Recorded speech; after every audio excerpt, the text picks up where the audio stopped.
تو بڑھاپے میں والدین کی خدمت کی جائے، بڑھاپے میں ان کو آرام دیا جائے۔ اب ساری عمر وہ بچوں کو پالتے پوستے ہیں، بڑا کرتے ہیں، محنت کر کر کے وہ بڑھاپے میں پہنچ جاتے ہیں، اب ان کے اندر ہمت اور طاقت ختم ہو جاتی ہے۔ اب اولاد کو چاہیے کہ ان کو آرام کروا دے، لیکن اولاد ایسی نالائق نکمی، کام کے نہ کاج کے، دشمن اناج کے، کھڑے ہو کر بول دیتے ہیں ہمارا حصہ ہمیں دے دو۔ بھئی کون سی جائیداد، کس جائیداد کا آپ لوگ حصہ مانگ رہے ہو؟ کون سی وراثت؟ وراثت تو اس وقت ہوتی ہے جب والد کا انتقال ہو جائے۔ اب والد کی زندگی میں اس کے پیچھے سینہ تان کے کھڑے ہو جاتے ہیں ہمارا حصہ ہمیں دے دو۔ یاد رکھیے گا کہ صرف والد پر واجب بلا کیا ہے؟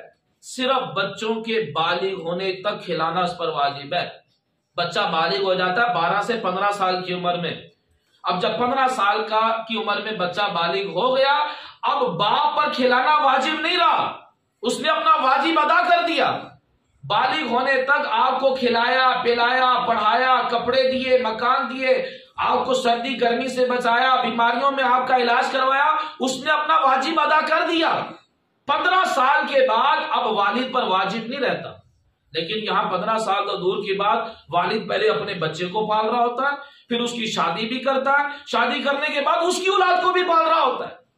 پھر اس نالائق کو اتنی شرم نہیں آتی، یہ سینہ تان کے کھڑا ہو جاتا ہے میری جائیداد میں سے حصہ مجھے دے دو، حصہ مانگنا شروع ہو جاتے ہیں۔ ایک تعداد ہے جو اس وقت جو والدین کے ساتھ نافرمانی کرنا، لڑنا جھگڑنا شروع ہو گیا ہے، ان کی زندگی میں جائیداد مانگنا شروع ہو جاتے ہیں، ان کی زندگی میں حصہ مانگنا شروع ہو جاتے ہیں۔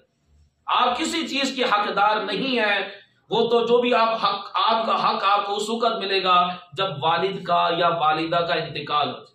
زندگی میں وراثت نہیں ہوتی، وراثت مرنے کے بعد ہوتی ہے۔ اور والدین کی اپنی مرضی یہ ضرور ہے کہ وہ اگر اپنی زندگی میں تقسیم کرنا چاہیں تو وہ تقسیم کر سکتے ہیں، یہ والدین کی اپنی مرضی ہے۔ لیکن اولاد کو حق نہیں ہے کہ سینہ تان کے کھڑا ہو جائے کہ میرا حصہ مجھے دو۔ تیرا کون سا حصہ ہے؟ ساری تو ان کی خون پسینے کی کمائی ہے، ساری تو ان کی محنت ہے۔ اب ان کو آرام دینے کا وقت آیا تھا، لیکن تو ان کو آرام بھی نہ دے سکا اور مزید کہہ رہا ہے کہ مجھے جائیداد میں سے حصہ دے دے۔